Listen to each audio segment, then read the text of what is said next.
പരിശുദ്ധമ്മേ, അമ്മേ പരിശുദ്ധമേ, ദൈവമാതാവേ, കൃപാസനത്തിലൂടെ ഞങ്ങളുടെ ദേശത്തിനും അമ്മ മധ്യസ്ഥം തേടി തന്ന എല്ലാ അനുഗ്രഹങ്ങൾക്കും കൃപകൾക്കും ഞങ്ങളിപ്പോൾ ഹൃദയം നിറഞ്ഞ നന്ദി പറയുന്നു.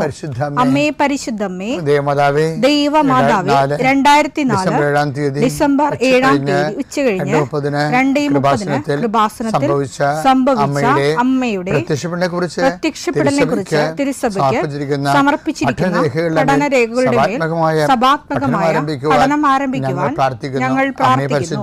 അമ്മേ പരിശുദ്ധമേ, ഭൂസ്വർലോകങ്ങളുടെ രാജ്ഞിയായ അങ്ങേയ്ക്ക് ഭൗമസംരക്ഷണത്തിനായി പ്രപഞ്ചപ്രകൃതിയെ തന്നെ തിരുസഭ പ്രതിഷ്ഠിക്കുവാൻ ഈ പ്രത്യക്ഷീകരണം വഴി ഇടയാക്കണമേ. പരിശുദ്ധമേ, ജപമാല മാതാവേ, സകല കൃപാസനം പ്രാർത്ഥനയോടും ചേർത്ത് ഞങ്ങളിപ്പോൾ പ്രാർത്ഥിക്കുന്ന ഈ കുടുംബത്തിന്റെ പ്രത്യേക നിയോഗം പറ മക്കളെ.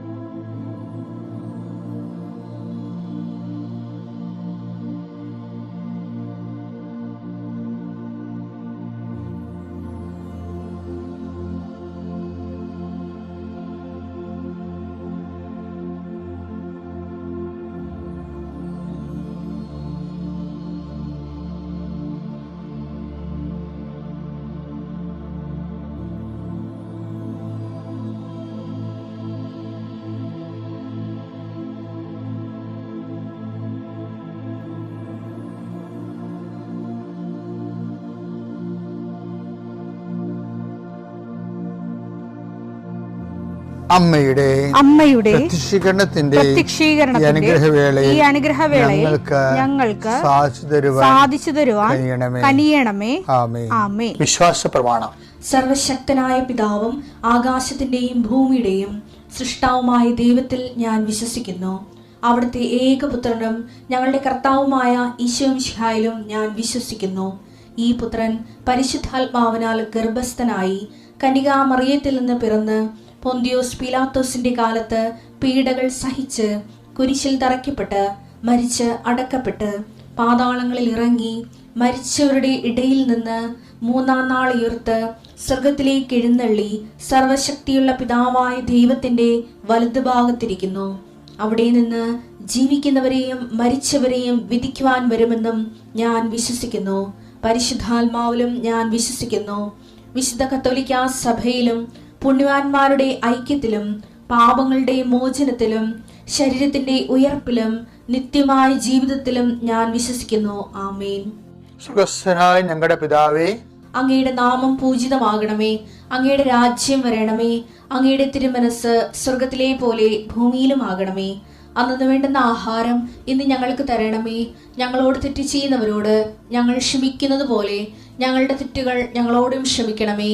ഞങ്ങളെ പ്രലോഭനത്തിൽ ഉൾപ്പെടുത്തരുതേ, തിന്മയിൽ ഞങ്ങൾ രക്ഷിക്കണമേ. ആമേൻ. നന്മ നിറഞ്ഞ മറിയമേ, സ്വസ്തി. കർത്താവ് അങ്ങയുടെ കൂടെ സ്ത്രീകളിൽ അങ്ങ് അനുഗ്രഹിക്കപ്പെട്ടവളാകുന്നു. അങ്ങയുടെ ഉദരത്തിൻ ഫലമായി ഈശോ അനുഗ്രഹിക്കപ്പെട്ടവനാകുന്നു. പരിശുദ്ധ മറിയമേ, തമ്പുരാന്റെ അമ്മേ, പാപികളായ ഞങ്ങൾക്ക് വേണ്ടി ഇപ്പോഴും ഞങ്ങളുടെ മരണസമയത്തും തമ്പുരാനോട് അപേക്ഷിക്കണമേ. ആമേൻ.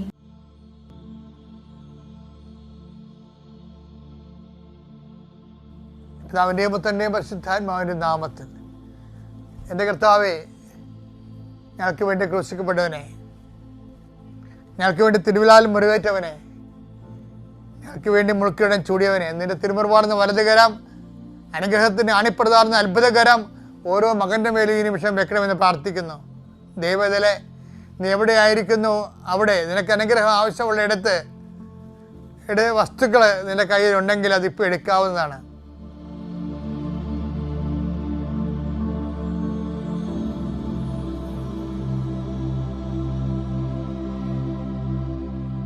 കർത്താവേ, അങ്ങയുടെ മക്കൾ കയ്യിലെടുത്ത് വെച്ചിരിക്കുന്ന ഓരോ കാര്യങ്ങൾ, അവർക്ക് വേണ്ടി അവർക്ക് അടുത്തില്ലെങ്കിൽ അവർക്ക് വേണ്ടി മാതാപിതാക്കന്മാർ എടുത്ത് പോയി കയ്യിൽ വെച്ചിരിക്കുന്ന സാധനങ്ങൾ ഇപ്പോൾ ആശീർവദിക്കണമെന്ന് പ്രാർത്ഥിക്കുന്നു. കർത്താവേ, എൻ്റെ കർത്താവിൻ്റെ ഉന്നതമായ നാമത്തിൽ 39 വർഷം ഞാൻ അർപ്പിച്ച കുർബാനയുടെ യോഗ്യതയാൽ കൃപാസ്ഥാനത്താര ജീവനോടെ പ്രത്യക്ഷപ്പെട്ട പരിശുദ്ധ അമ്മയുടെ മാധ്യസ്ഥത്തിലെ ഞാൻ നിങ്ങളുടെ ഉപകരണങ്ങളെ ആശീർവദിക്കുന്നു. നിങ്ങൾ ഓരോരോ ഇടങ്ങളിലേക്ക് പോകാനും കൊടുക്കാനും വാങ്ങിക്കാനുമുള്ള വിഷയങ്ങളെ കർത്താവിൻ്റെ നാമത്തിൽ ആശീർവദിക്കുന്നു. കർത്താവ്, ഞാൻ നിനക്ക് മുമ്പ് എൻ്റെ ദൂതനേക്ക് നളിച്ചത് കർത്താവിൻ്റെ ദൂതൻ നിനക്ക് മുമ്പേ പോവുകയും നിന്റെ വഴികളെ ക്രമീകരിക്കുകയും ചെയ്യട്ടെ. എന്തോ ഒരു വലിയ അടയാളങ്ങളാണ് നീ പകൽ പോലെ വെളിച്ചത്തിൽ കാണിച്ചുകൊണ്ടിരിക്കുന്നത്. അങ്ങയുടെ മക്കളെ അങ്ങ് മറന്നിട്ടില്ല. അങ്ങയുടെ ജനത്തെ അങ്ങ് സന്ദർശിക്കുന്ന കണ്ണുനീരോടെ, ആനന്ദ കണ്ണീരോടെ ഞങ്ങൾ കാണുന്ന ഈശോയെ, ഞങ്ങൾക്ക് അങ്ങയ്ക്ക് വേണ്ടി സാക്ഷ്യം ചെയ്ത് ജീവിക്കണം. അങ്ങയുടെ വചനം കൈമാറി ജീവിക്കണം. അങ്ങയുടെ വിശ്വാസം കൈമാറി ജീവിക്കണം.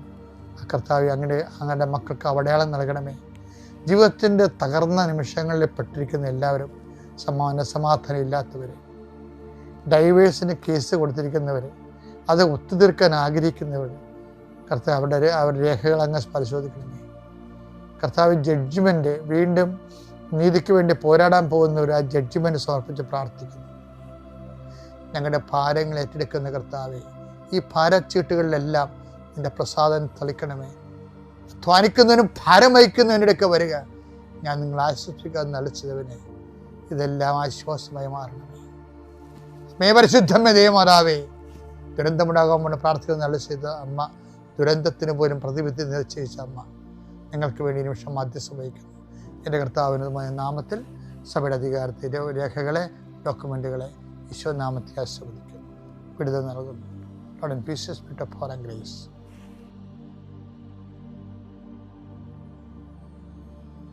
നമ്മളുടെ ഒപ്പം ഈശോ വരുന്നതിന് ഒരു തടസ്സവുമില്ല. എന്ത് ചെയ്യണം? ആദ്യം ഞാൻ ഇന്നലെ പറഞ്ഞതുപോലെ തന്നെ ഈ വിഷയത്തിൽ ഒരു അനുതാപത്തിൻ്റെ ജീവിതം കർത്താവിൻ്റെ മുമ്പിൽ വരുമ്പോൾ നമ്മളെക്കുറിച്ചുള്ള നമ്മുടെ ഒരു അവബോധം സുവിശേഷത്തിൻ്റെ വെളിച്ചത്തിൽ നമ്മളെ തന്നെ കാണുകയും കർത്താവ് വീട്ടിലോട്ട് വരാനുള്ള ഒരു വഴി ഒരുക്കൽ. ഇപ്പം യോഹന്നാൻ പറഞ്ഞല്ലേ, കർത്താവിന് വേണ്ടി വഴിയൊരുക്കാൻ വന്ന ആളാണ് ഞാനെന്ന്. 3:4-5 വാക്യങ്ങൾ. കർത്താവിന്റെ വഴിയൊരുക്കുവിൻ, കർത്താവിന്റെ വഴി ഒരുക്കുക, അവന്റെ പാത നേരെയാക്കുവിൻ, അവന്റെ പാത നേരെയാക്കി. താഴ്വരകൾ നികത്തപ്പെടും, താഴ്വര നികത്തപ്പെടും, കുന്നും മലയും നിരത്തപ്പെടും, കുന്നും മലയും നിരത്തപ്പെടും, വളഞ്ഞ വഴികൾ നേരെയാക്കപ്പെടും, പരുവരുത്തവ മൃദുവാക്കപ്പെടും. ഈ സാധനം എല്ലാം ശതാധിപന്റെ കൺട്രീഷനിലുണ്ട്. നിങ്ങളൊന്നും നോക്കിയാൽ മതി. ശതാധിപൻ എത്ര സ്റ്റൈലിഷായിട്ടാണ് ഈ യോഹന്നാൻ മാന്താനയുടെ സുവിശേഷം അനുസരിച്ചുകൊണ്ട് താഴ്വരകൾ നിരപ്പാകണത്, കുന്നും മലയിൽ നിരപ്പാകണത്. പുള്ളിയുടെ അധികാരത്തെക്കുറിച്ച് പുള്ളി അതൊരു കുന്നുപോലെ നിൽക്കുക. ആ ഞാനും അധികാരത്തിന് കീഴിലാണെന്ന് പുള്ളി പറയുന്നു. എൻ്റെ കീഴിലും ഭടന്മാരുണ്ടെന്ന് പറയും. ഈ അധികാരത്തിൻ്റെ ഔന്നത്യത്തെ ഈശോയുടെ മുമ്പിൽ അടിയറ വെക്കുന്നുണ്ട്. പക്ഷേ ലോകത്തിന് സംഭവിക്കണം എന്താണെന്നറിയാമോ? എന്തെങ്കിലും തരത്തിലുള്ള അറിവോ ജനസ്വാധീനമോ ഉണ്ടെങ്കിൽ വീണ്ടും ജനസ്വാധീനം വർദ്ധിപ്പിക്കാൻ വേണ്ടി വിശ്വാസം തള്ളിപ്പറയുന്ന ഭീരുക്കളുടെ ഒരു കേരളമാണ് ഇന്ന് ഞാൻ കാണുന്നത്.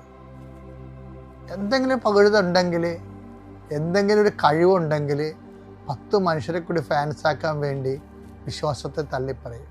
ശരിക്കും പറഞ്ഞാൽ അതൊരു ഭീരുത്വമാണ്. കാര്യം, വിശ്വാസത്തെ ഏറ്റുപറഞ്ഞവരെല്ലാം ലോകം കണ്ട ഏറ്റവും വലിയ ധൈര്യശാലികളാണ്. അതുകൊണ്ടാണ് ഈ അവിശ്വാസിയെ ഒരുമിച്ച് അവിശ്വാസികൾ ഭീരുക്കളെന്നൊക്കെ പറഞ്ഞ് ബൈബിൾ അവസാനിപ്പിക്കുന്നത്. അവിശ്വാസിയെ ദൈവം ഭീരുവായിട്ടാണ് കാണുന്നത്. വെളിപ്പാട് 21:8. എന്നാൽ ഭീരുക്കൾ അവിശ്വാസികൾ, നോക്കിയേ, ഭീരുക്കൾ കഴിഞ്ഞിട്ട് പിന്നെ വരണ ആരാണ്? അവിശ്വാസികളാണ്.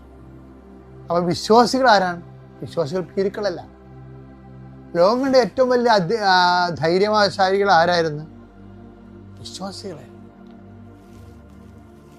അപ്പോഴേ ഈ വിശ്വാസത്തെ ഏറ്റുപറയാൻ മറ്റു മനുഷ്യർ എന്ത് വിചാരിക്കും? ഇപ്പം ചില ആൾക്കാർ തന്നെയാണല്ല, ഷെയർ ചെയ്യത്തില്ല. അവർ പറഞ്ഞ സാക്ഷ്യമാണെങ്കിൽ പോലും അവർ ഷെയർ ചെയ്യത്തില്ല. എന്തുകൊണ്ടാണ് ഷെയർ ചെയ്യാത്തത്? എൻ്റെ കൂട്ടിലുള്ള ഗ്രൂപ്പിലുള്ളവർ എന്നെക്കുറിച്ച് എന്ത് ധരിക്കും? ഞാനൊരു ആത്മീയ ജീവിയാണെന്ന് ധരിച്ചാൽ എന്നെ അവർ അണ്ടർ എസ്റ്റിമേറ്റ് ചെയ്യുമോ, എനിക്ക് രണ്ടാം പൗരത്വമാക്കി കളയാമോ എന്ന് വിചാരിച്ചുകൊണ്ട് ലോകത്തിൻ്റെ പൗരത്വത്തിന് വേണ്ടി ദൈവത്തെയും വിശ്വാസത്തെയും നിഷേധിക്കുന്നവരെ ബൈബിൾ വിളിക്കുന്ന പേരാണ് ഫീരുക്കൾ. ഫീരുക്കൾ ഒരിക്കലും ഉടമ്പടി എടുക്കരുത്. ഈ ഫീരുക്കളെ ധൈര്യശാലികളാക്കുന്നതാണ് ഇപ്പോൾ അശ്വതി എന്നും പറഞ്ഞൊരു മോളുടെ സാക്ഷ്യം ഈ ദിവസങ്ങളിൽ ഭയങ്കര വൈറലായി. അശ്വതി എന്താ ചെയ്യണത്? അശ്വതി ഇവിടുന്ന് ഇംഗ്ലണ്ടിൽ ചെന്നിട്ട് കൃപാസനം പത്രം പ്രൊട്ടസ്റ്റന്റ് സഭയിലുള്ള ആൾക്കാർക്ക് അവിടെ പോയിരുന്ന് വായിച്ച് കേൾപ്പിച്ചു കൊടുക്കും. അവരെ സ്നേഹത്തോടെ അവരോട് സംസാരിച്ച് പരിശുദ്ധ കൃപാസന അമ്മയെക്കുറിച്ച് അവർ ധൈര്യത്തോടെ അവർക്ക് വായിച്ച് കേൾപ്പിച്ചു കൊടുക്കും. അപ്പോൾ അങ്ങനെ കേൾപ്പിച്ച് വന്നപ്പോൾ അവരിൽ വിശ്വാസമുണ്ടായി.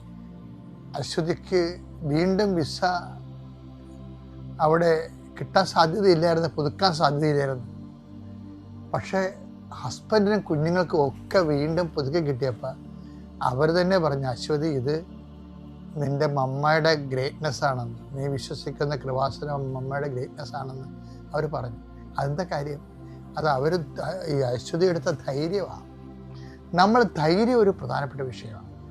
ധൈര്യം ഈ ഉടമ്പടി ജീവിതത്തിൽ കുറേ ധൈര്യത്തിൻ്റെ എക്സസൈസുകളുണ്ട്. വെളിപാട് 21:8 ഭീരുക്കൾ, അവിശ്വാസികൾ, ദുർമാർഗികൾ, പിന്നെ അടുത്ത ആൾക്കാർ ദുർമാർഗികൾ, കൊലപാതകികൾ, വ്യഭിചാരികൾ, മന്ത്രവാദികൾ, വിഗ്രഹാരാധകർ, കാപട്യക്കാർ എന്നിവരുടെ ഓഹരി തീയും ഗന്ധകവും എരിയുന്ന തടാകവുമായിരിക്കും. ഇതാണ് രണ്ടാമത്തെ മരണം. നിത്യമരണത്തിന് അസൈൻ ചെയ്തിരിക്കുന്ന ആൾക്കാരുടെ ഒന്നാമത്തെ സ്വഭാവമാണ് ഭീരുത്വം. അതുകൊണ്ട് തന്നെ ഉടമ്പടിയിൽ ഭീരുത്വം വെടിഞ്ഞ് ദൈവകൃപയിൽ നിലനിൽക്കാൻ ഒരു ആത്മീയ മുന്നേറ്റം നടത്തിയ അതിന് വേണ്ടി മാത്രം കൃപാസനത്തിൻ്റെ ആയിരക്കണക്കിന് സാക്ഷ്യങ്ങൾ നമ്മളെ പ്രേരിപ്പിക്കുന്നുണ്ട്. പിതാവിന്റെയും പുത്രന്റെയും പരിശുദ്ധാത്മാവിന്റെയും നാമത്തിൽ ആമേൻ.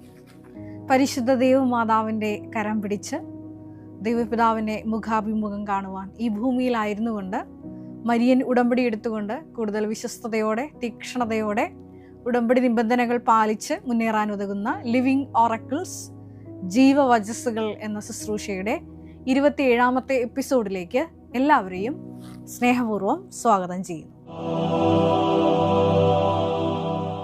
ഇന്ന് നമ്മൾ സാക്ഷ്യ വചന വിശകലനത്തിനായി എടുത്തിരിക്കുന്നത് ചെന്നൈയിൽ നിന്ന് വന്ന മോളി ജോൺ എന്ന സഹോദരിയുടെ സാക്ഷ്യമാണ്. പരിശുദ്ധ അമ്മയ്ക്കും തിരുക്കുമാരനും ആദ്യം കോടാനകോടി നന്ദി പറയുന്നു. എൻ്റെ പേര് മോളി ജോൺ. ഞാൻ ചെന്നൈയിൽ നിന്നാണ് വരുന്നത്. തികച്ചും യാദൃശ്ചികമായിട്ടാണ് ഈ മോളി ജോൺ കൃപാസനം ശുശ്രൂഷകൾ യൂട്യൂബിലൂടെ കാണുന്നത്.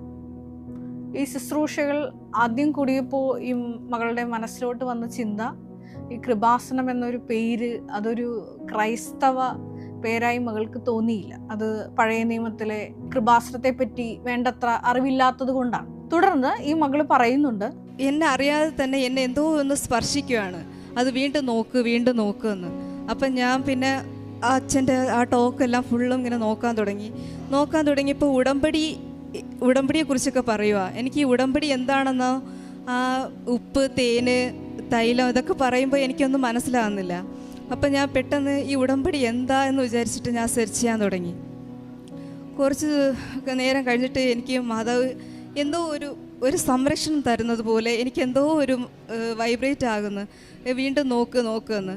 അപ്പോൾ പിന്നെ ഉടമ്പടി എന്താണെന്ന് ഞാൻ നോക്കാൻ തുടങ്ങിയപ്പോൾ ആ ഉടമ്പടിയിൽ പറഞ്ഞിട്ടുള്ള കാര്യങ്ങൾ, ഈ പാപങ്ങളൊന്നും ചെയ്യാൻ പാടില്ല, അതിൽ തന്നെ നമ്മൾ വെറുത്തുപേക്ഷിക്കേണ്ട പാപമേഖലകളെ അച്ഛൻ വിവരിക്കുന്ന ഒരു ഭാഗവും ഈ മകള് ഈ ഉടമ്പടി ധ്യാനത്തിലൂടെ ബഹുമാനപ്പെട്ട VP ജോസഫ് അച്ഛൻ്റെ ടോക്കിലൂടെ കേൾക്കുകയാണ്. ഇത് കേട്ടപ്പോൾ കൃപാസനത്തിനോട് വല്ലാത്തൊരു ആകർഷണം ഈ മകൾക്ക് തോന്നി. കാരണം പാപങ്ങൾ വെറുത്തുപേക്ഷിച്ച് ഒരു വിശുദ്ധിയുള്ള ജീവിതം നയിക്കുവാൻ ആഗ്രഹിച്ച് പ്രാർത്ഥിക്കുന്ന ഒരു മകളാണ്.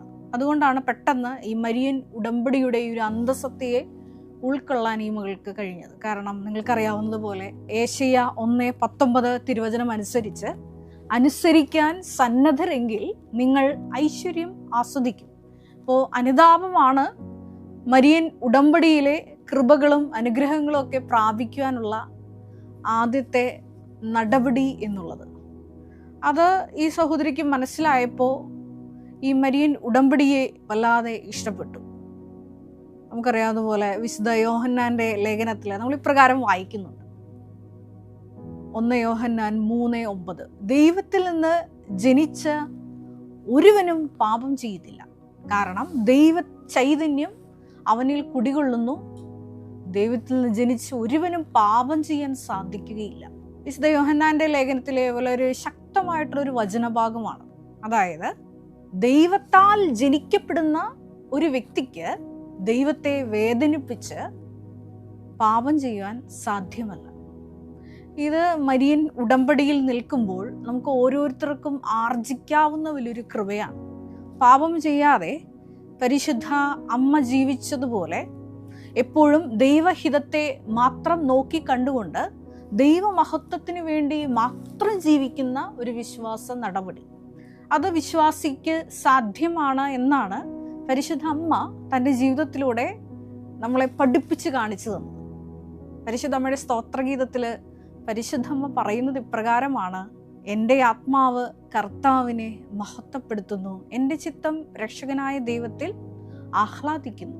അപ്പോൾ എപ്പോഴും ദൈവ മഹത്വത്തിന് വേണ്ടി ആഗ്രഹിച്ച് പ്രാർത്ഥിച്ച് ഈ ഭൂമിയിൽ തൻ്റെ ജീവിതം ജീവിച്ച് തീർത്ത ആളാണ് ദൈവമാതാവ്. ആ മാതാവിൻ്റെ മധ്യസ്ഥതയിൽ മരിയൻ ഉടമ്പടി എടുത്ത് പ്രാർത്ഥിക്കുമ്പോൾ നമുക്കും ഉണ്ടായിരിക്കേണ്ട ഒരു ജീവിത നിലപാടാണ് ഇത്. അതായത് പാപങ്ങൾ ചെയ്യാതെ, ഈശോയെ വേദനിപ്പിക്കാതെ അനുദിനം ജീവിക്കുക. അതിനാണ് നമ്മൾ ഈ മരിയൻ ഉടമ്പടിയിൽ നിബന്ധനകൾ വച്ചിരിക്കുന്നത്. അപ്പോൾ ഈ മകള് ഇപ്രകാരമാണ് പറയുന്നത്: പ്രാർത്ഥിക്കുന്ന സമയത്ത് മാതാവ് ഞങ്ങൾക്ക് ഒരു അനുഭവം ഉണ്ടായിരുന്നു. എല്ലാവർക്കും കൊറോണ ഒന്നും വരത്തില്ല എന്നുള്ള ഒരു ബോധ്യം ഞങ്ങൾക്ക് തന്നായിരുന്നു. അതുകൊണ്ട് ഞങ്ങൾക്ക് ഈ കൊറോണ വന്നപ്പോൾ എല്ലാവരും കൊറോണയിൽ ഇങ്ങനെ കോവിഡ് കാരണം മരിച്ചു പോവുകയാണ്. അപ്പോൾ നമ്മുടെ ആത്മാവ് നഷ്ടപ്പെട്ടാൽ നമ്മളെവിടെ പോകും?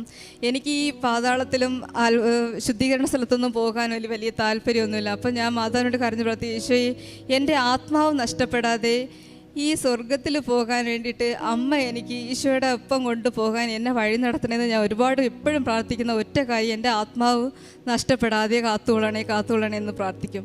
അതിനുള്ളൊരു നടപടിയായിട്ടാണ് ഈ മരിയൻ ഉടമ്പടിയെ ഈ സഹോദരി നോക്കിക്കാണുന്നത്. തുടർന്ന് നമ്മൾ ഈ സാക്ഷ്യത്തിൽ കേൾക്കുന്നുണ്ട്, ഒരു ദിവസം എനിക്ക് അച്ഛൻ്റെ ഒരു ദിവസത്തെ ധ്യാനത്തിൽ ഇങ്ങനെ പറയാം, അച്ഛൻ നമുക്ക് വേദനകൾ ഈശോയോടൊപ്പം സഹിക്കുകയാണെങ്കിൽ നമുക്കും രക്തസാക്ഷികളായിട്ട് മാറാൻ പറ്റുമെന്ന് പറയാം. അതായത് ചുരുക്കത്തിൽ വേദനകൾ ഈശോയോട് കൂടെ സഹിച്ചാൽ നമുക്കും ഒരു രക്തസാക്ഷിയാകാൻ പറ്റും എന്നുള്ളതായിരുന്നു ആ ഒരു പ്രബോധന ധ്യാനത്തിൻ്റെ ഉള്ളടക്കം എന്നുള്ളത്.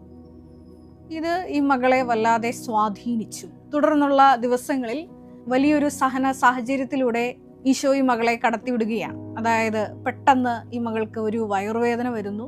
ഈ വയറുവേദനയുമായിട്ട് ആശുപത്രിയിൽ ചെല്ലുമ്പോഴാണ് ഈ മകൾക്ക് ഒവേറിയൻ ടോർഷൻ എന്ന ഒരവസ്ഥയാണ്. അതായത് ഓവറി ട്വിസ്റ്റ് ചെയ്ത്, എൻ്റെ ലിഗമെൻറ്റോടുകൂടി ട്വിസ്റ്റ് ചെയ്ത് അങ്ങോട്ട് ബ്ലഡ് സപ്ലൈ ഇല്ലാത്ത ഒരു മെഡിക്കൽ എമർജൻസി. ഈ സമയമാണ് സ്കാനിങ്ങിലൂടെ ഈ മകൾ പ്രഗ്നൻ്റ് ആണ് എന്നുകൂടി അറിയുന്നത്. അപ്പോൾ ഡോക്ടർ പറഞ്ഞതാണ് ഇതിന് സർജിക്കൽ ഇൻ്റർവെൻഷൻ വേണം, ഒപ്പം തന്നെ കുഞ്ഞിനെ അബോർട്ട് ചെയ്ത് കളയേണ്ട വരും, എന്നാൽ മാത്രമേ ഉള്ളൂ അമ്മയുടെ ലൈഫിന് അത് രക്ഷിക്കാൻ പറ്റുള്ളൂ എന്നുള്ള രീതിയിലാണ് ഡോക്ടേഴ്സ് പറയുന്നത്. അപ്പോൾ ആ സമയം പരിശുദ്ധാത്മാവ് ഈ മകൾക്ക് വലിയൊരു ആലോചന കൊടുക്കുകയാണ്, വലിയൊരു ബോധ്യം കൊടുക്കുകയാണ്. അത് ഇപ്രകാരമാണ്: ഈ ഒരു പ്രത്യേകമായ വിഷയം, വലിയ അത്ഭുതം ദൈവം എൻ്റെ ജീവിതത്തിൽ ചെയ്യാൻ പോകുന്നതിൻ്റെ മുന്നോടിയാണ് ഈ ഒരു പ്രത്യേക സഹനം എന്നുള്ളത്. അത് പരിശുദ്ധാത്മാവ് കൊടുക്കുന്ന വലിയൊരു ബോധ്യമാണ്. നമ്മൾ പുതിയ നിയമത്തിൽ നമ്മൾ വായിക്കുമ്പോൾ 2 സംഭവങ്ങളാണ് എൻ്റെ മനസ്സിലോട്ട് ഓടി വന്നത്. 2 നടന്ന സംഭവങ്ങളാണ്. ഒന്ന്, വിശുദ്ധ യോഹന്നാൻ്റെ സുവിശേഷത്തിൽ നമ്മൾ 11-ാം അധ്യായത്തിൽ ഇപ്രകാരം വായിക്കുന്നുണ്ട്: ലാസർ രോഗിയായി എന്നറിയുമ്പോൾ സഹോദരിമാർ ഈശോയെ, സുഹൃത്തിനെ അറിയിക്കാൻ ആളെ വിടുന്നുണ്ട്. അപ്പോൾ താൻ സ്നേഹിക്കുന്ന, വളരെയധികം സ്നേഹിച്ചിരുന്ന സുഹൃത്തായ ലാസർ രോഗബാധിതനായി എന്നറിഞ്ഞ് ഈശോയുടെ ആദ്യത്തെ റെസ്പോൺസ് ഇപ്രകാരമാണ്. യോഹന്നാൻ 11:4. ഈ രോഗം മരണത്തിൽ കലാശിക്കാനുള്ളതല്ല, പ്രത്യുത ദൈവ മഹത്വത്തിനും അതുവഴി ദൈവപുത്രൻ മഹത്വപ്പെടുത്തുന്നതിനും വേണ്ടിയിട്ടാണ്. അതായത് ദൈവമഹത്വത്തിനും ദൈവപുത്രൻ മഹത്വപ്പെടുന്നതിനും വേണ്ടിയിട്ടാണ് ഈ ഒരു രോഗാവസ്ഥ അവരുടെ ജീവിതത്തിൽ സംഭവിച്ചത് എന്നാണ് തിരുവചനത്തിൽ എഴുതപ്പെട്ടിരിക്കുന്നത്. അപ്പോൾ ഈ മകൾക്കും ഇതേപോലെ വലിയൊരു ബോധ്യം കിട്ടുകയാണ്. വലിയ അത്ഭുതം എൻ്റെ ജീവിതത്തിൽ നടക്കാൻ പോകുന്നതിൻ്റെ മുന്നോടിയാണ് ഈ ഒരു ഒവേറിയൻ ടോർഷൻ എന്ന അവസ്ഥ. ഈ മകൾ പറയുന്നുണ്ട്, അവസാന നിമിഷം വരെ ദൈവത്തിൽ പ്രത്യാശ അർപ്പിച്ചുകൊണ്ടാണ് ഈ മകള് മുന്നേറുന്നത്. യോഹന്നാൻ 11:40 അനുസരിച്ച് വിശ്വസിച്ചാൽ നമ്മൾ ദൈവത്തിൻ്റെ മഹത്വം ദർശിക്കും. അതെ, 4-ാം ദിവസമാണ്, ജഡം അഴിഞ്ഞിട്ടുണ്ടാകും, ദുർഗന്ധം വമിക്കുന്നുണ്ടാകും എന്ന് മർത്ത പറയുമ്പോൾ ഈശോ പറയുന്നത് ഇപ്രകാരമാണ്, വിശ്വസിച്ചാൽ നീ ദൈവമഹത്വം ദർശിക്കുമെന്ന്. അതെ, ഈ മകളുടെ ജീവിതത്തിലും പരിശുദ്ധാത്മാവ് നൽകിയ ബോധ്യമനുസരിച്ച് ഈ മകൾ വിശ്വസിച്ച് പ്രാർത്ഥിക്കുകയാണ്. വലിയ അത്ഭുതം നടന്നു. ഓപ്പറേഷൻ തിയേറ്ററിൽ കൊണ്ടുപോയിട്ട് എന്നെ എല്ലാം ചെക്ക് ചെയ്ത് നോക്കിയിട്ട് ഡോക്ടർക്ക് ഓപ്പറേഷൻ ചെയ്യാനുള്ള എല്ലാ ടൂൾസൊക്കെ എടുത്ത് വയ്ക്കുക. അപ്പോൾ ഒരു ഡോക്ടർ എന്നെ കണ്ടിട്ട് പറയുക, ഒരു സ്കാൻ കൂടെ ചെയ്ത് നോക്കിയാലോ എന്ന് പറഞ്ഞിട്ട് സ്കാൻ ചെയ്തപ്പോൾ ഡോക്ടർ പെട്ടെന്ന് വാട്ട് എ മിറാക്കിൾ എന്ന് പറഞ്ഞിട്ട് അവിടെ നിന്ന് അലറിക്കൊണ്ട് വരും എൻ്റെ അടുത്ത്. എന്നിട്ട് എന്നെ നോക്കിയിട്ട് പറയുക, മോളെ ഈ കുഞ്ഞ് നേരെയായി, ഈ ടോർഷൻ നേരെയായി, ഓവറി നേരെയായിരിക്കുന്നു, കുഞ്ഞിനൊന്നുമില്ല, കുഞ്ഞ് നോർമലായിട്ടിരിക്കുക. ഒപ്പം തന്നെ ഓവറിയൻ ടോർഷൻ അത് ഒരു ഇൻ്റർവെൻഷനും ഇല്ലാതെ മാതാവ് തന്നെ ദൈവത്തിൻ്റെ ശക്തി പ്രവർത്തിച്ചിട്ട് മാതാവിൻ്റെ പ്രത്യേക മധ്യസ്ഥതയാൽ ആ വിഷയം സുഖപ്പെടുകയാണ്.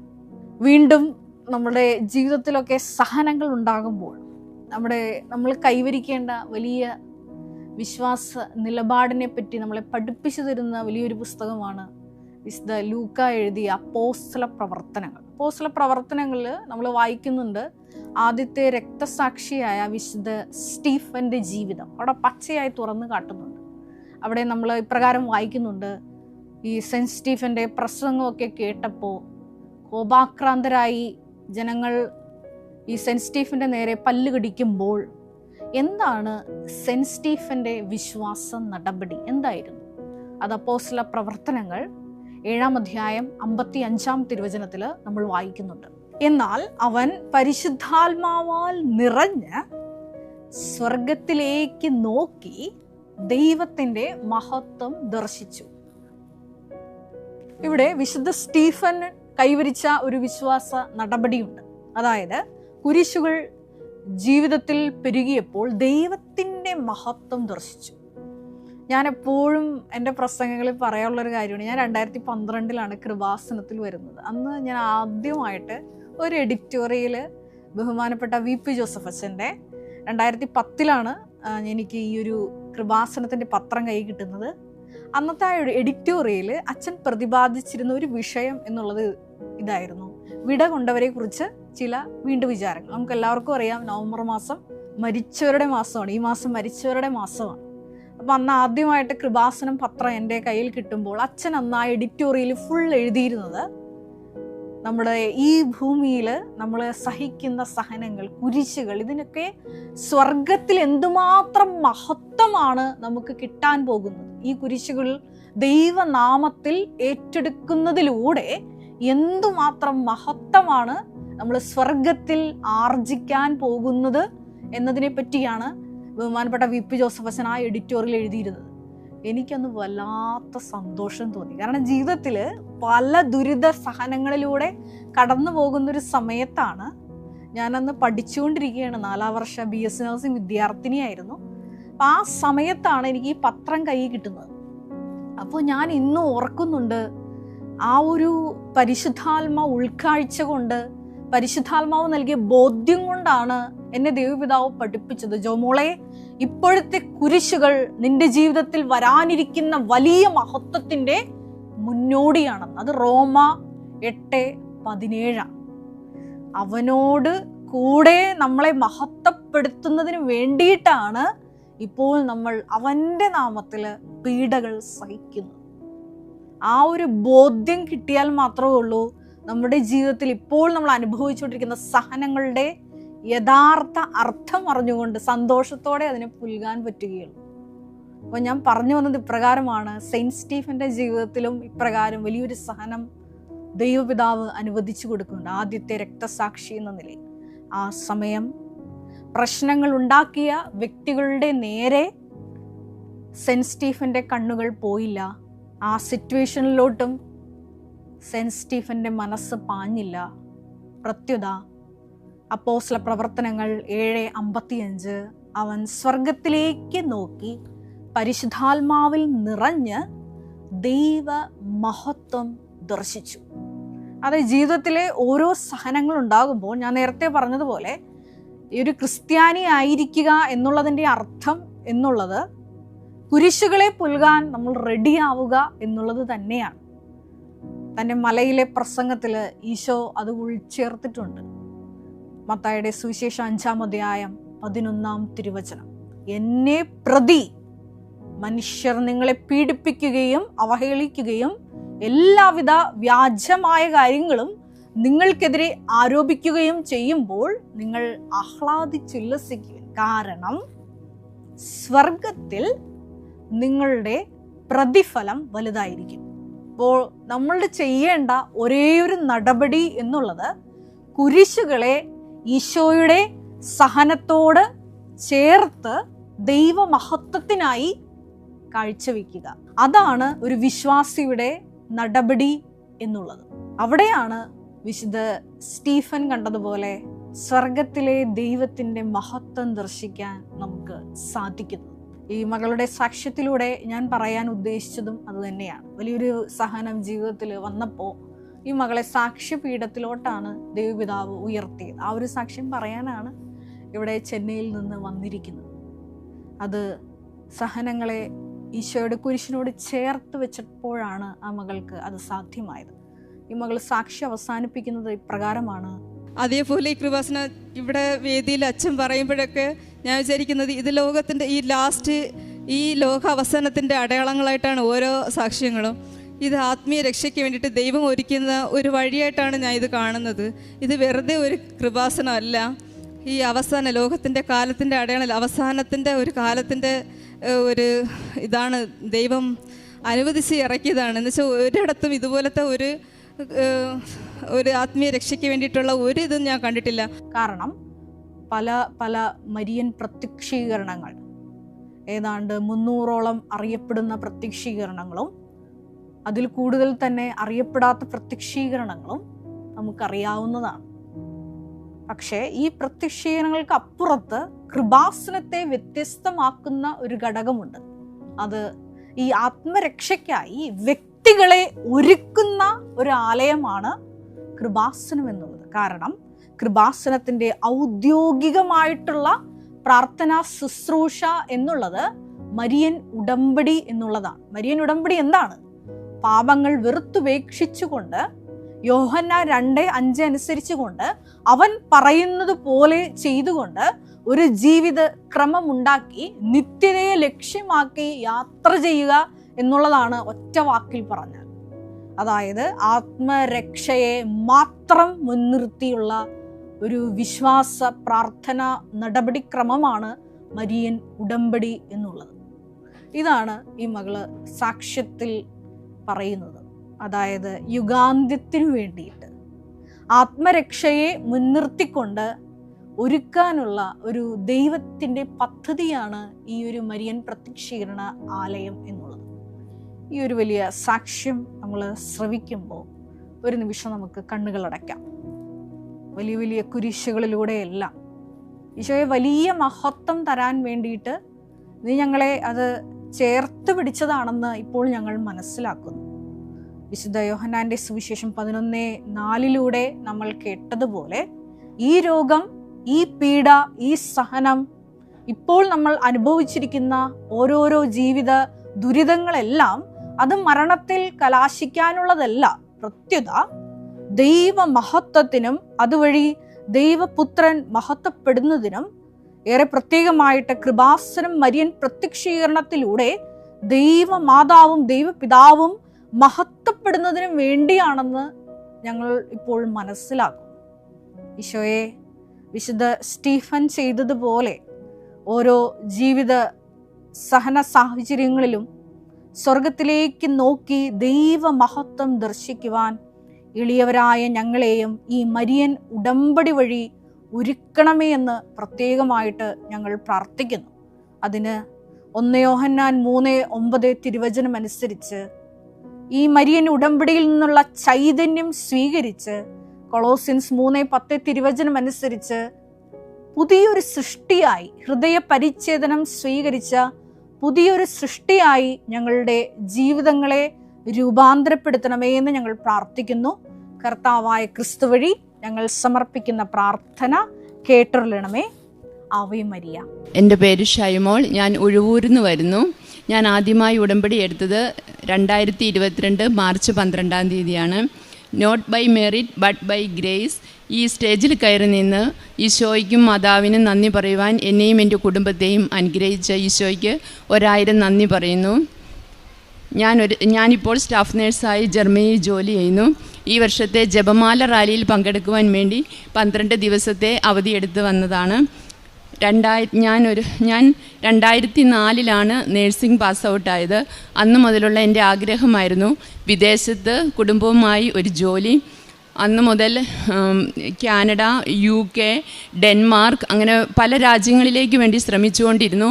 പക്ഷേ എങ്ങും ഒരു ജോലി ശരിയായില്ല, എന്നും തടസ്സമായിരുന്നു. അങ്ങനെ ഇരിക്കെ സൗദി അറേബ്യയിൽ ഒരു ജോലി കിട്ടി. പക്ഷെ 4 വർഷം കഴിഞ്ഞപ്പോൾ എൻ്റേതല്ലാത്ത കാരണത്താൽ, അതായത് അവിടുത്തെ ആൾക്കാർക്ക് ജോലിക്ക് വേണ്ടിയിട്ട് 20 പേരെ അവിടുന്ന് ടെർമിനേറ്റ് ചെയ്തപ്പോൾ കൂടെ എന്നെയും ടെർമിനേറ്റ് ചെയ്തു. അങ്ങനെ ആ ജോലിയും നഷ്ടമായി. അത് കഴിഞ്ഞിട്ട് ഞാൻ നാട്ടിൽ തന്നെയായിരുന്നു. വീട്ടിലെ ജോലികളെല്ലാം ചെയ്ത് അങ്ങനെ എൻ്റെ കരിയർ തന്നെ നഷ്ടപ്പെട്ട ഒരു അവസ്ഥയിൽ വേദനയോടെ കഴിയുന്ന സമയത്താണ് എൻ്റെ ഒരു ഫ്രണ്ട് വഴി ഞാൻ കൃപാസനത്തെ പറ്റി അറിയുന്നതും ഇവിടെ വന്ന് ഉടമ്പടി എടുക്കുന്നതും. അങ്ങനെ എനിക്ക് ജർമ്മനിക്ക് പോകുവാൻ പെട്ടെന്ന് ശരിയാവുകയും ജർമ്മൻ ഭാഷ മാതാവിൻ്റെ സഹായത്തോടെ അത് എത്രയും പെട്ടെന്ന് പാസ്സാകുവാനും ജർമ്മനിയിൽ 2023 ജൂലൈ മാസത്തിൽ ചെല്ലുവാനും എനിക്ക് സാധിച്ചു. ഇവിടുന്ന് ഉടമ്പടി എടുത്ത് അന്ന് മുതൽ അതിൻ്റെ പിറ്റേ ദിവസം മുതൽ കുമ്പസാരിച്ച് ഉടമ്പടി നിബന്ധനകൾ പാലിച്ച് ജീവിച്ചു പോരുന്ന ഒരാളാണ് ഞാൻ. എല്ലാ ദിവസവും കുർബാനയിൽ പങ്കെടുക്കുമായിരുന്നു. അച്ഛൻ്റെ എല്ലാ ചൊവ്വാഴ്ചയുമുള്ള യൂട്യൂബിലെ ഉടമ്പടി ആരാധന ഇന്ന് വരെ മുടങ്ങാതെ ഞാൻ കൂടിയിട്ടുണ്ട്. അതുപോലെ ബൈബിൾ വായന, അങ്ങനെ എല്ലാ കാര്യങ്ങളും കൃത്യതയോടെ ചെയ്തു പോയിക്കൊണ്ടിരുന്നു. പിന്നെ അത് കഴിഞ്ഞപ്പം ജർമ്മനി ചെന്ന് കഴിഞ്ഞ് അവിടെ B2 എക്സാം പാസ്സാകണമായിരുന്നു. അതിനു വേണ്ടിയിട്ട് ഉടമ്പടി തൈലവും ഉടമ്പടി ഉപ്പും ഉപയോഗിച്ച് എക്സാമിന് പോയി. ആ എക്സാമും പാസ്സായി. അത് കഴിഞ്ഞ് അവിടുത്തെ രജിസ്ട്രേഷൻ എക്സാമും പാസ്സാകാൻ അമ്മയും ഈശോയും മാതാവും എന്നെ സഹായിച്ചു. ഇതിനിടയ്ക്കെല്ലാം ഞാൻ സാക്ഷ്യങ്ങൾ എപ്പോഴും കേൾക്കുമായിരുന്നു. എക്സാമിനൊക്കെ പോകുമ്പോൾ ഭയങ്കര ടെൻഷനായിരുന്നു. അവിടെയെല്ലാം എന്നെ ശക്തിപ്പെടുത്തിയതും ബലപ്പെടുത്തിയതും അച്ഛൻ്റെ ടോക്കുകളും ഇവിടുത്തെ എല്ലാ സാക്ഷ്യങ്ങളുമായിരുന്നു. അത് കഴിഞ്ഞ് അവിടുത്തെ രജിസ്ട്രേഡ് നേഴ്സായി അവിടുത്തെ സർട്ടിഫിക്കറ്റ് കിട്ടിക്കഴിഞ്ഞപ്പോൾ എനിക്ക് എൻ്റെ കുടുംബത്തെ അങ്ങോട്ട് കൊണ്ടുപോകണമെങ്കിൽ എനിക്ക് അവിടെ ഒരു ഭവനം ആവശ്യമായിരുന്നു. അവിടെ ഒരു വീട് കിട്ടുക എന്നുള്ളത് വളരെ ബുദ്ധിമുട്ടായിരുന്നു.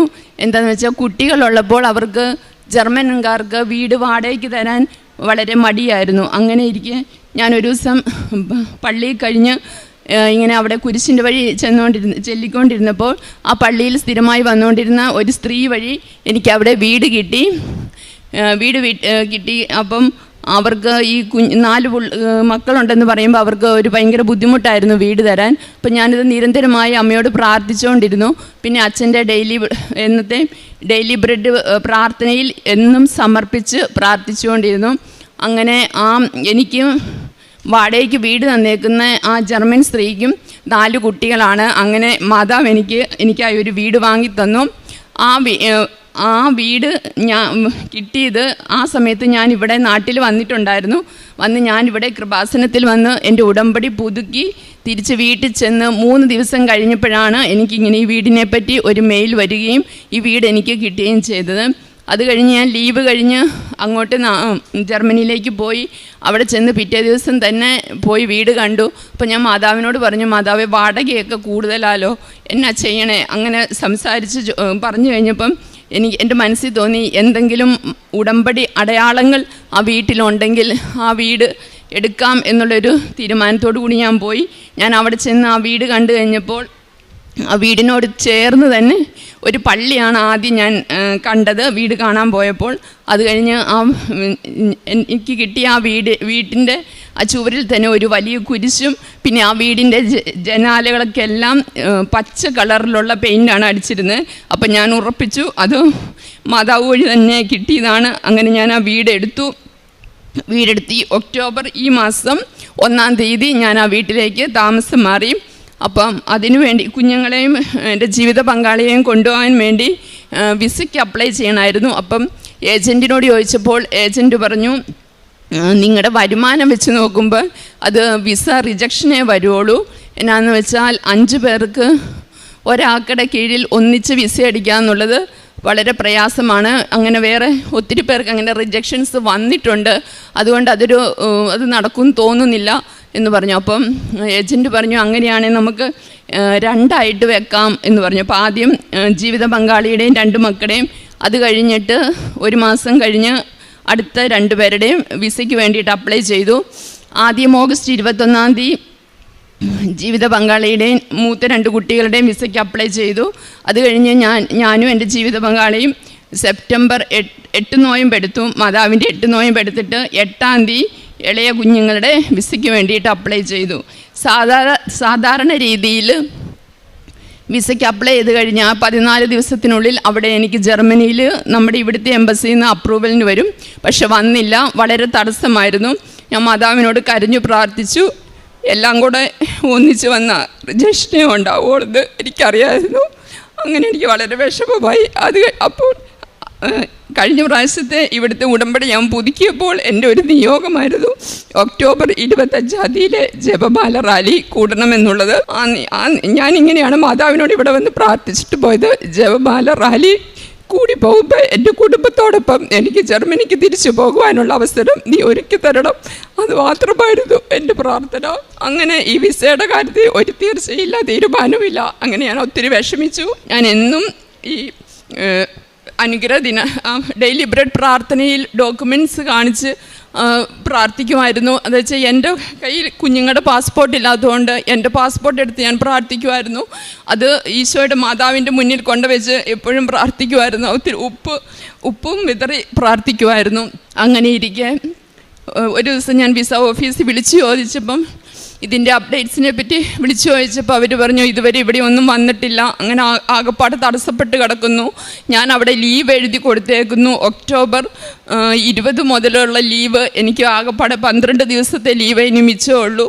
അപ്പം ജപമാല റാലി കൂടണം, അത് കഴിഞ്ഞിട്ട് തിരിച്ച് പോകണം, അപ്പോൾ ഇവരെയും കൊണ്ട് പോകണം. ഇതൊക്കെയായിരുന്നു എൻ്റെ പ്ലാനുകൾ. പക്ഷെ അതെല്ലാം തകിടം മറിയുന്നത് ഒരവസ്ഥയിലായി.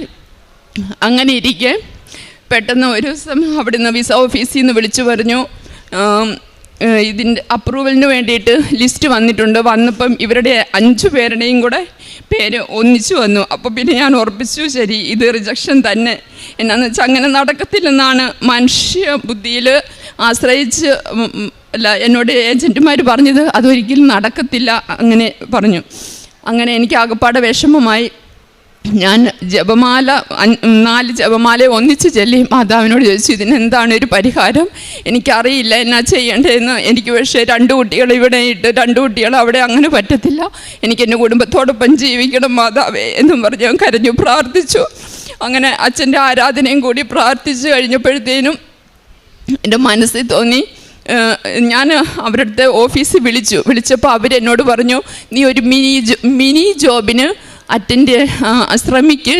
ചിലപ്പോൾ മിനി ജോബ് ചെയ്യുമ്പോൾ ഇച്ചിരിയും കൂടെ വരുമാനം കൂട്ടി കിട്ടും, അപ്പോൾ എല്ലാവർക്കും കൂടെ വിസ അടിക്കാൻ സാധ്യതയുണ്ട് എന്ന് പറഞ്ഞു. ഞാൻ അവിടെ ഒരു മിനി ജോബിന് വേണ്ടിയിട്ട് അന്വേഷിച്ചിട്ട് എനിക്കെങ്ങും മിനി ജോബ് കിട്ടുന്നില്ല. ഞാൻ മാതാവിനോട് പറഞ്ഞു, എനിക്കെന്നാ ചെയ്യേണ്ടതെന്നൊന്നും എനിക്കറിയത്തില്ല. എനിക്കെന്തായാലും ജപമാല റാലി കൂടിക്കഴിഞ്ഞ് എൻ്റെ കുടുംബത്തോടൊപ്പം സാക്ഷ്യം പറഞ്ഞ് എനിക്കിങ്ങോട്ട് പോരുകയും ചെയ്യണം. എനിക്കെന്താണെന്ന് അറിയത്തില്ല, നീ എന്താന്ന് വെച്ചാൽ ചെയ്തോളൂ എന്ന് പറഞ്ഞു. അങ്ങനെ ഇരിക്കെ എൻ്റെ പള്ളിയിൽ വെച്ച് ഞാൻ കണ്ട ഒരു ജർമ്മൻ സ്ത്രീ അവരെന്നെ ഇങ്ങോട്ട് വന്ന് സഹായിച്ചു. അവരെന്നോട് പറഞ്ഞു, നീ വിഷമിക്കണ്ട, നിനക്ക് മിനി ജോബ് ഞങ്ങൾ ഒരു മിനി ജോബായിട്ട് തരാം എന്ന് പറഞ്ഞു. എന്ന് വെച്ചാൽ അവർ എല്ലാ മാസവും എൻ്റെ അക്കൗണ്ടിലേക്ക് 500 യൂറോ വെച്ച് ഇട്ട് തന്ന് എന്നെ ഹെൽപ്പ് ചെയ്യാൻ അവർ മുന്നോട്ട് വന്നു. അതായത് അവർ എന്നെ ഫാമിലി സപ്പോർട്ട് ചെയ്യാമെന്ന് അവർ ഏറ്റെടുത്തു. അങ്ങനെ എനിക്ക് ആ രീതിയിൽ എനിക്ക് വരുമാനം അങ്ങനെ കൂടി. അങ്ങനെ അവിടുത്തെ പേപ്പറുകളെല്ലാം മുന്നോട്ട് നീക്കി. എന്നിട്ടും വിസയുടെ കാര്യത്തിൽ ഒരു തീരുമാനമില്ല. എന്നാന്ന് വെച്ചാൽ എൻ്റെ പേപ്പർ വർക്കുകൾ ചെയ്യുന്ന ഉത്തരവാദിത്തപ്പെട്ട ആൾ ലീവായി. പിന്നെ അത് കഴിഞ്ഞപ്പം ആ മനുഷ്യൻ ഇത് സിക്കായി. അങ്ങനെ എൻ്റെ പേപ്പർ അവിടെ എല്ലാം തടസ്സപ്പെട്ട് കിടക്കുവാണ്. ഇവിടെ 20-ാം തീയതി ഞാൻ ലീവ് എഴുതി കൊടുത്തേക്കുന്നു. ടിക്കറ്റൊന്നും എടുത്തിട്ടില്ല. പക്ഷെ എനിക്കിങ്ങ് പോരണം. എനിക്കിതിൻ്റെ കാര്യത്തിൽ തീരുമാനം അറിയാതെ ഇങ്ങ് പോരത്തില്ല. എനിക്ക് ജപമാല റാലി കൂടണം. എനിക്കറിയില്ല എന്നാ ചെയ്യേണ്ടതെന്ന് ഒരു തീരുമാനം എടുക്കാൻ പറ്റാത്ത അവസ്ഥയിൽ ഇങ്ങനെ ഇരിക്കുകയാണ്. ലാസ്റ്റ് ഞാൻ മാതാവിനോട് ഡേറ്റ് ഇട്ട് ഞാൻ പ്രാർത്ഥിച്ചു. ഒക്ടോബർ 20 ഞാൻ ഡേറ്റ് ഇട്ടു. എനിക്ക് ഒക്ടോബർ 20-ാം തീയതി എന്താന്ന് വെച്ചാൽ ഒരു ഉറച്ച തീരുമാനം എനിക്ക് തരണം. എനിക്ക് പക്ഷേ റാലി കൂടണമെന്നുണ്ട്. ഇനി നിൻ്റെ ഇഷ്ടം അങ്ങനെയാണെങ്കിൽ ഞാൻ റാലിക്ക് വരത്തില്ല, പക്ഷേ എനിക്ക് റാലി കൂടണമെന്നുണ്ട്. മാതാവേ, നീ തന്നെ എന്നോയ്ക്ക് വേണ്ടി പ്രവർത്തിക്കണേ. നീ സഞ്ചാരി മാതാവല്ലേ, സമയ ചുരുക്കത്തിൻ്റെ അമ്മയല്ലേ, നിനക്ക് എന്നെ സഹായിക്കാൻ പറ്റും എന്ന് ഞാൻ കരഞ്ഞു പ്രാർത്ഥിച്ചു.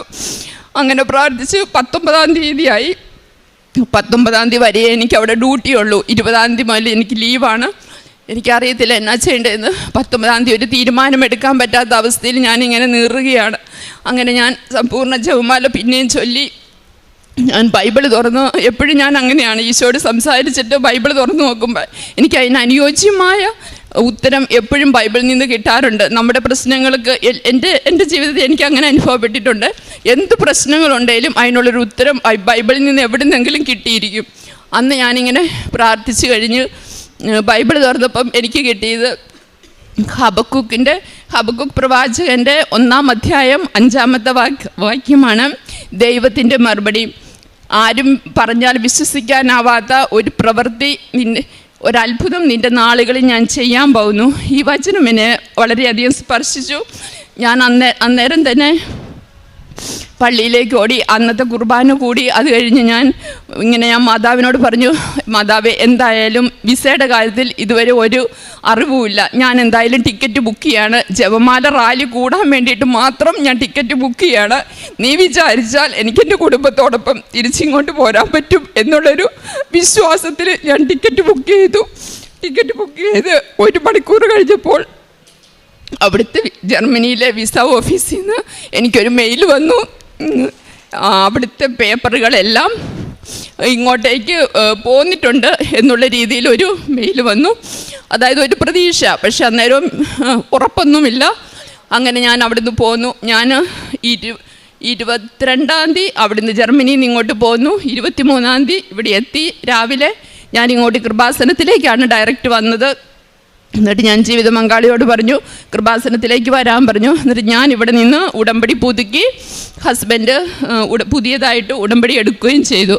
അങ്ങനെ ഞങ്ങൾ തിരിച്ചു പോയി. അതിൻ്റെ പിറ്റേ ദിവസം വന്ന് ജപമാല റാലിയും കൂടി 27-ാം തീയതി കഴിഞ്ഞ തിങ്കളാഴ്ച ഉച്ചയ്ക്ക് 3 മണിയായപ്പം വിസ വരികയാണ്.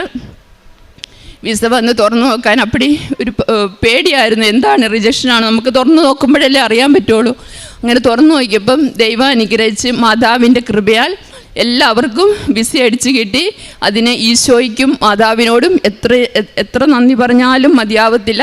അതിൽ ഏറ്റവും അത്ഭുതപ്പെടുത്തിയത് എൻ്റെ വിസ അടിച്ചത് ഞാൻ എന്നാണോ ഇവിടെ കൃപാസനത്തിൽ വന്നത് 23-ാം തീയതി ആ ഡേറ്റിലാണ് എൻ്റെ വിസ അടിച്ചേക്കുന്നത്. അത് നടക്കുന്ന കാര്യമല്ല. എന്നാന്ന് വെച്ചാൽ 20-ാം തീയതിയാണ് അവിടുന്ന് പേപ്പറുകൾ ഇങ്ങ് പോന്നിട്ടുണ്ട് എന്ന് പറഞ്ഞത്. അത് ഏറ്റവും കുറഞ്ഞത് ഒരാഴ്ചയെങ്കിലും എടുക്കാതെ ഇവിടെ ആർക്കും അങ്ങനെ വിസ അടിച്ച് ഞാൻ ഇതുവരെയും കേട്ടിട്ടില്ല. എൻ്റെ ഫ്രണ്ട്സിനൊക്കെ ആണേലും 2 ആഴ്ച അല്ലെ 3 ആഴ്ച അങ്ങനെയൊക്കെ എടുത്താണ് വിസ അടിക്കുന്നത്. അതിനോർത്ത് മാതാവിനും ഈശോയ്ക്കും 1000 നന്ദി പറയുന്നു. പിന്നത്തെ എൻ്റെ സാക്ഷി എന്ന് പറഞ്ഞാൽ, എൻ്റെ 2ാമത്തെ കുഞ്ഞിന് ഇങ്ങനെ ബെഡ് വെറ്റിംഗ് ഉണ്ടായിരുന്നു. അവൻ ജനിച്ച കാലം മുതലുണ്ടായിരുന്നായിരുന്നു. അപ്പോൾ ഞാനിവിടെ നാട്ടിൽ വരുമ്പോൾ, നാട്ടിലുള്ള സമയത്ത് അവൻ്റെ അടിവയറ്റിൽ തൈലം തേച്ച്, ഉടമ്പടി തൈലം തേച്ച് കുരിശിട്ട് പ്രാർത്ഥിക്കുമായിരുന്നു. അത് പൂർണ്ണമായും മാതാവ് എടുത്തു മാറ്റി. പിന്നെ ഞങ്ങളുടെ വീട്ടിൽ പാമ്പിൻ്റെ ശല്യം എന്ന് പറഞ്ഞാൽ അത് വളരെ കൂടുതലായിരുന്നു.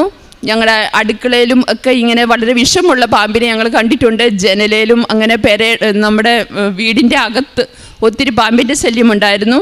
ഉടമ്പടി എടുത്ത് പ്രാർത്ഥിച്ചതിന് ശേഷം ഞാൻ പെരയ്ക്ക് ചുറ്റും ഉടമ്പടി ഉപ്പിട്ട് വിശ്വാസ പ്രമാണം ചൊല്ലി വിശ്വാസത്തോടെ പ്രാർത്ഥിച്ചതിന് ശേഷം ഇപ്പം പാമ്പിൻ്റെ ശല്യം പെരയുടെ അകത്ത് ഒട്ടുമേ ഇല്ല. അത് പൂർണ്ണമായും മാറിപ്പോയി. ഇത്രയും അനുഗ്രഹങ്ങളെല്ലാം തന്ന പരിശുദ്ധ ദൈവമാതാവിനും ഈശോപ്പായ്ക്കും ഒരു കോടി നന്ദി പറയുന്നു. പിന്നെ ഞാൻ കാരുണ്യപ്രവർത്തികളായിട്ട് ചെയ്യാറ്, ഇവിടുന്ന് ഞാൻ പോകുമ്പോൾ എല്ലാ പ്രാവശ്യവും പോകുമ്പോൾ ജർമ്മൻ പത്രം വാങ്ങിച്ചുകൊണ്ട് പോയി അവിടുത്തെ പള്ളികളിൽ കൊടുക്കാറുണ്ട്. പിന്നെ ഞാൻ ശുശ്രൂഷിക്കുന്ന രോഗികൾക്ക് മാതാവിനെ പറ്റി പറഞ്ഞ് കൊടുത്ത് അവർക്ക് വേണ്ടി പ്രാർത്ഥിക്കാറുമുണ്ട്. പിന്നെ അതുകൂടാതെ ഞങ്ങളുടെ വീടിൻ്റെ അടുത്തുള്ള ഒരു ഭിന്നശേഷിക്കാരുടെ അവരെ നോക്കുന്നവർ അവിടെ കൊണ്ട് സഹായം ചെയ്യാറുണ്ട്. പിന്നെ എല്ലാ ദിവസവും ഞാൻ ബൈബിള് വായിക്കുവാനും മാസത്തിൽ കുമ്പസാരിക്കുവാനും, അവിടെ കുമ്പസാരിക്കാനൊക്കെ വളരെ ബുദ്ധിമുട്ടാണ്, എന്നാലും മാസത്തിൽ കുമ്പസാരിക്കുവാനും അച്ഛൻ്റെ ടോക്കുകൾ കേൾക്കുവാനും എല്ലാം ശ്രമിക്കാറുണ്ട്. ഇത്ര അനുഗ്രഹങ്ങൾ തന്ന ഈശോയ്ക്കും മാതാവിനും 1000 നന്ദി പറയുന്നു. നിത്യത ലക്ഷ്യമാക്കി ജീവിക്കുവാനാണ് ഞാനും എൻ്റെ കുടുംബവും ആഗ്രഹിക്കുന്നതും പ്രാർത്ഥിക്കുന്നതും. എൻ്റെ കുഞ്ഞുങ്ങൾ അൾത്താരയിൽ കയറി ഈശോയ്ക്ക് വേണ്ടി ശുശ്രൂഷ ചെയ്യുവാനും എല്ലാം ദൈവം ഒരുക്കി. ഇതെല്ലാം ഈ അനുഗ്രഹങ്ങളെല്ലാം കിട്ടിയത് ഉടമ്പടിക്ക് ശേഷമാണ്. ഞാൻ എൻ്റെ കുടുംബത്തോടൊപ്പം ജർമ്മനിയിലേക്ക് പോകുമ്പം നിങ്ങളെല്ലാവരും ഞങ്ങളെയും പ്രാർത്ഥനയിൽ ഓർക്കണമേ എന്ന് അപേക്ഷിച്ചുകൊണ്ട് ഈശോയ്ക്കും മാതാവിനും 1000 നന്ദി പറയുന്നു. യെശയ്യാ 54:10 നിന്നോട് കരുണയുള്ള കർത്താവ് അരുളി ചെയ്യുന്നു, മലകൾ അകന്നു പോയേക്കാം, കുന്നുകൾ മാറ്റപ്പെട്ടേക്കാം, എന്നാൽ എൻ്റെ അചഞ്ചലമായ സ്നേഹം നിന്നെ പിരിയുകയില്ല, എൻ്റെ സമാധാന ഉടമ്പടിക്ക് മാറ്റം വരുത്തുകയുമില്ല. യേശുവിൽ പ്രിയമുള്ളവരെ, ഷൈമോളുടെ സാക്ഷ്യം നമ്മൾ കേട്ടത്. പരിശുദ്ധ അമ്മയോട് കരഞ്ഞു പറയുന്നതൊന്നും അമ്മ തള്ളിക്കളയുകയില്ലെന്ന്. വർഷങ്ങളായിട്ട് ആഗ്രഹിക്കുകയാണ് വിദേശത്ത് കുടുംബസമേതം 4 മക്കളും ജീവിത പങ്കാളിയുമായി പോകണമെന്ന്. പലയിടങ്ങളിലെല്ലാം റിജക്ഷൻ വന്നു. പല സ്ഥലത്തു നിന്നെല്ലാം തള്ളിക്കളയുന്ന സമയങ്ങളിലെല്ലാം പരിശുദ്ധ അമ്മയെ കൂട്ടുവിളിച്ചു. എനിക്ക് അമ്മയല്ലാതെ വേറെ ആരുമില്ല, ഞാൻ ഡേറ്റ് ഇട്ട് പ്രാർത്ഥിക്കുകയാണ്, എനിക്ക് കൃപാസനത്തിൽ വന്ന് സാക്ഷ്യപ്പെടുത്തണം, ഉടമ്പടി പുതുക്കണം, ജപമാല റാലിയിൽ പങ്കെടുക്കണം. ഇതാരോടാ വാക്ക് പറയുന്നത്? പരിശുദ്ധ അമ്മയോടാ. അമ്മയോട് വാക്ക് പറഞ്ഞിട്ട് അത് പാലിക്കാതിരുന്നാൽ അമ്മ അത് തള്ളിക്കളയും. അത് പാലിച്ചാലോ അമ്മ ഇരട്ടി അനുഗ്രഹങ്ങൾ തരും. മനുഷ്യരോടല്ല വാക്ക് പറയുന്നതെന്ന് ഓർക്കണം. ഈ മോള് പറഞ്ഞ കാര്യം അവരുടെ മക്കൾക്ക് കുടുംബസമേതം വിദേശത്ത്, അതായത് ജർമ്മനിയിൽ ജോലിക്ക് പോകണം. അവിടേക്ക് വീട് കിട്ടാൻ വളരെയധികം പ്രയാസമുള്ളവരാണ്. എന്നാൽ പരിശുദ്ധ അമ്മയോട് പറഞ്ഞു, അമ്മ എനിക്കൊരു വീട് തരണം, അത് അമ്മ തന്ന വീടാണെന്നൊരു അടയാളമുണ്ടാകണം. അത് പള്ളിയുടെ അടുത്തുള്ളൊരു വീടായിരുന്നു. ആ വീടിൻ്റെ മുന്നിലൊരു കുരിശ് കണ്ടു. ഇത് ഈശോയും അമ്മയും തന്നതാണെന്ന് മനസ്സിലാക്കാൻ ആ വീടിന് കളർ പച്ചയായിരുന്നു. ഇങ്ങനെയുള്ള അടയാളം കൊടുത്ത് അമ്മ തന്ന വീടാണെന്നവർക്ക് മനസ്സിലാക്കി കൊടുത്തു. അതിനുശേഷം അതിൻ്റെ കടമ്പ കടക്കുവാൻ ആ 4 മക്കളുള്ളത് കൊണ്ട് അവിടെ വീട് കിട്ടുകയില്ലായിരുന്നു. പള്ളിയിൽ വെച്ച് പ്രാർത്ഥിച്ചുകൊണ്ടിരുന്നപ്പോൾ ഒരു സ്ത്രീ വന്നിട്ട് പറഞ്ഞു, നിനക്ക് എന്നെ സഹായിക്കാൻ ഞാനുണ്ടെന്ന്. അമ്മ അവിടെയും ചെന്നു. അമ്മ കാനായിലെ കല്യാണ വിരുന്നിൽ ഓടി നടന്നതുപോലെ നമ്മുടെ അമ്മ സഞ്ചാരി അമ്മയാണ്. സമയത്തിൻ്റെ മേൽ അധികാരമുള്ള അമ്മ അവിടെ ചെന്നിട്ട് പറയുകയാണ്, നിൻ്റെ കാര്യത്തിൽ ഞാൻ ഇടപെട്ടോളാമെന്ന് ആ ഒരു മകളിലൂടെ പറയുകയാണ്. അങ്ങനെ അവർക്ക് എല്ലാ കാര്യങ്ങളും അമ്മ തിടുക്കത്തിൽ ചെയ്തതുപോലെ ഇവർക്ക് തിടുക്കത്തിൽ ചെയ്തു കൊടുക്കുകയാണ്. അമ്മയുടെ ജീവിതമെല്ലാം തിടുക്കത്തിലാണ്. എലിശു അമ്മയെ കാണാൻ പോകുന്നത് തിടുക്കത്തിലാണ്. ആ തിടുക്കത്തിൽ കല്യാണ വിരുന്നിലും തിടുക്കത്തിലായിരുന്നു അമ്മ പ്രവർത്തിച്ചത്. അമ്മയോട് തേപ്പിക്കണതെല്ലാം, അമ്മയെ കാണേണ്ടത്, അമ്മയോട് പറയുന്നതെല്ലാം അമ്മ ഉടനെ ഈശോയോട് പറയും. അവരുടെ കാര്യത്തിൽ നീ ഇടപെടണം. ഇതാണ് പരിശുദ്ധമ്മ ചെയ്യുന്നത്. അമ്മേ, കരഞ്ഞ് പ്രാർത്ഥിക്കുക. ഞാൻ ജപമാല റാലിയിൽ വന്നു കഴിയുമ്പോൾ എനിക്ക് ജപമാല റാലിയും പങ്കെടുത്തു, സാക്ഷ്യവും പറഞ്ഞ് എനിക്ക് ഉടമ്പടി പുതുക്കിയിട്ട് ജർമ്മനിക്ക് കുടുംബസമേതം പോകാൻ അമ്മ ഇടയാക്കണമെന്ന്. ആ വിസ ഉടനെ അടിച്ചു കൊടുക്കുക 5 പേർക്കും. ഇതാ പരിശുദ്ധ അമ്മ ചെയ്തത്. അമ്മയോട് പറഞ്ഞ വാക്ക് പാലിച്ചു, അത് അമ്മയും പാലിച്ചു. ഉടമ്പടി ജീവിതത്തിൽ അവരെങ്ങനെയാണോ പെരുമാറിയത്, അതായിരുന്നു അവരുടെ ജീവിതത്തിൽ അമ്മ ചെയ്തു കൊടുത്ത വലിയ കൃപയും വലിയ അനുഗ്രഹവും. ഞാൻ നിന്നെ കൈപിടിച്ചു നടത്തി സംരക്ഷിച്ചു.